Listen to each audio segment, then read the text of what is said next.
हफ्ते की payment check जी नहीं जी, ये थोड़ी डिमांड है भाजी, तुसा बोलना तो मैं बोलना चेक चेक जी।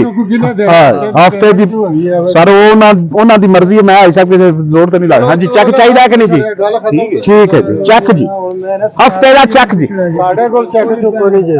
हफ्ते का चेक साइया की डिमांड जी। बोलो जी, बोलो जी। 2000 2200 रुपया जी, सवा 2200, 2250, पौने 2300, पूरा 2300, 2350, 2350 रुपया, पौने 2400, पूरा 2400 रुपया, सवा 2400, सवा 2400 रुपया जी। 1 2 3 जी, अगे चलो। एक फिर आएंगे उत्ते हो रहे जी फैन जी, 1 लाख रुपया नगद, बाकी 15 दिन का चेक जी। इसी तरह जी 1 लाख रुपया नगद, बाकी 15 दिन का चेक जी। सुपर फैन जी, बोलो जी।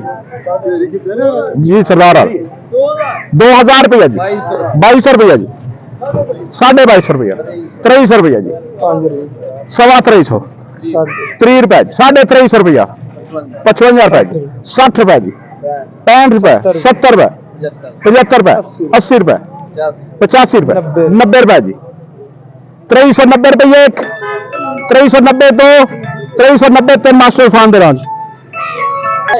सुपर फैन हार्ड कैश जी। बोलो ही फिर 2000 रुपया, 2000 रुपया जी, 2200 रुपया जी, 5 रुपए, 5 रुपए जी, 50 रुपए जी, पौने 2300 रुपया जी, 55 रुपए जी, 2300 रुपया जी।